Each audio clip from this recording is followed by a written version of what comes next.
Hi, Stephen White, Steve Arts 89. Just a little uh, overview of the Star Trek Las Vagas. Now, I was expecting a lot of news to come out of this uh, convention. It's like the big Star Trek one for the year, and I'm really surprised that so little came out. With Comic Con, I sort of thought I'll make a video, and then every day there was like things coming out. I had to keep making videos and more videos, and every time I thought I could relax, something else, there was more news.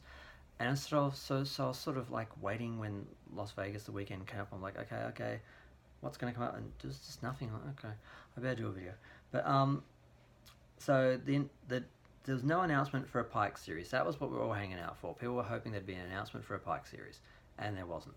So that doesn't mean there won't be one, but it looks like they're just going to focus on Picard, and then hopefully they'll do Pike, and then maybe they'll just go backwards and forwards. Because the idea is to have a Star Trek show on at all times, and since it takes a while for them, other studios apparently will obviously been able to make Star Trek shows a lot quicker and a lot more routinely, and yep. It takes them a year or two to get a show up, so it's going to take a while for them to get them running. So they can have one running and then another one running, and one showing and another one showing. They're probably going to do that. So I do have hope it's going to come. I think there is some agenda in CBS to only have female minorities, and they don't want a white male captain, and they've already got Picard. Because it's Picard, he sort of was an exception. And maybe they can do Pike, but not while they've got Picard. If they at least want to have black female led show, white male, like counterbalancing each other. They're not going to have two. They're not going to have all white male captains. So I can see that agenda is holding it back. I think they're just not wanting to do it like that. So I think they will still do it, but they're going to space it out and make sure they've got their diversity quota filled and everything's balanced out, which I'm not bothered by. As long as it happens and it's done well, I don't care if it takes another year for us to get it. I just want us to get it. I don't want us not to get it because of stupid politics and the idea that Star Trek has to have female minority captain and we can't do Pike because he's a white male. And they've already cast him, so they can't just make him black or Hispanic or something to get their work points. Now, I support diversity. I do. I'm a gay man. I want representation for myself, and I know how important it is for other races and minorities. I get that. But the way they're doing it in Hollywood is really alienating audiences and condescending and tokenism,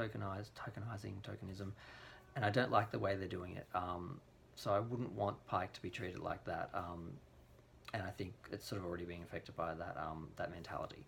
So yeah, so Pike doesn't mean it's not happening, but no announcement. Now we did hear a little bit from Jonathan Frakes. Now he has filmed his scenes. It sounds like it's multiple scenes in multiple locations, whether it's one episode or whether it's multiple episodes that we featured in, we don't know. That's good, that's encouraging, because apparently 7 of 9 is just in one episode. But whether she's just in one episode so far, and she's going to be, because I don't think they've filmed all. They've all been written now. They've finished scripting the series, but they haven't finished filming it. So this talk of reshoots because it was so bad, I think might be a bit exaggerated because they haven't finished filming it. They couldn't have screened it and be reshooting anything, unless it's just the first episode or something, which is possible because I had heard that that had not been well received. But I think that would have been done by now, and they wouldn't still be doing that.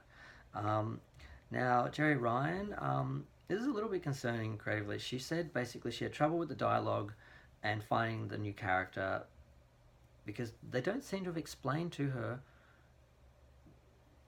where her character's at and her motivations. It was just like, she just had to be more human or something. And it's like, she sat down with the guy who played Hugh, and apparently he's gay, and apparently that could be some part of his character, and part of his finding his individuality, I guess. Not only is he a human, but he's a gay male. That could be interesting. That could also just be hater rumours, because, oh no, more diversity. I'm fine with that.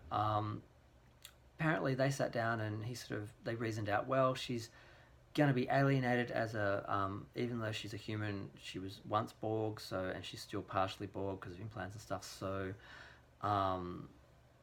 she would have had to come back and assimilate, and she would have had to try to fit in. So she would talk more, you know.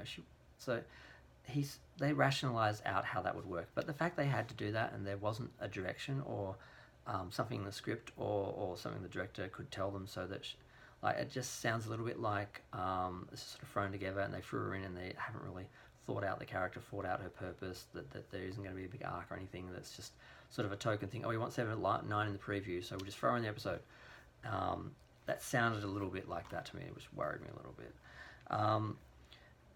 Now, back to Hugh. I've forgotten his. I think it's Jonathan DeLarcos. I've forgotten his name. Sorry.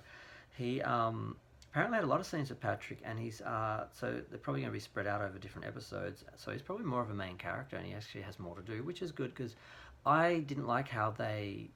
It seemed like such a huge thing with the Borg, with Hugh in iBorg and then Descent 1 and 2, and they just seemed to just drop it. It didn't seem to, although I guess the Borg in Voyager's era was in another sector, so it wouldn't directly affect them. I just thought I'm glad they're wrapping it up, and it looks like they're actually going to take some time to actually pay attention to him and the story and actually wrap it up properly, so I'm happy about that. They've apparently bought some trademarks. We know about Section 31. There's something they're calling Prodigy. It's supposedly, I'm hearing from I've forgotten his name. He's a very pro CBS YouTuber. He kind of hates the Phantom Menace. So they both seem to have agendas on each side. I'm not sure who to listen to. He said it's on a digital platform called SVOD, and no one has any idea what it is yet. SETI Alpha 5 was trademarked, and that was supposed to be the series from Nicholas Meyer, which he developed, but they never produced it. They could still do it, but it's just sitting in a shelf somewhere. Dark Remnant was another one. Starfleet Academy, but apparently that might have been just for the games, but it could also be a show they're working on. And the other thing, the main concern was that TNG. Someone said that Picard would be a hybrid of TNG and STD, and she was just talking more generally about how well it's sort of got the modern production elements of Discovery and from the current Star Trek, but the characters and the storytelling is more like Next Gen, so it's sort of a hybrid. But some people took that really literally to mean, oh, they're changing Next Gen, they're making it like Discovery, and I had that immediate panic reaction myself, so I understand, because when Picard was announced, it seemed to be the anti-Discovery, like, okay, you don't like Discovery here, we're going to do a continuation of the Next Generation, it'll be fine. And then it seemed to be a lot more just like Discovery. But then the preview came out and it looked very much like Star Trek, but then we're sort of hearing, well, actually it's more like Discovery, and that's just, they put the good bits in the preview, so we're not going to know till we see the show. So I'm just going to leave it there, but that's just everything I found out about what's happening with Star Trek from the Las Vegas convention, and videos and stories people have done. So let's see what happens. Thanks for watching. Feel free to like and subscribe and comment. I love comments. Thanks. Bye.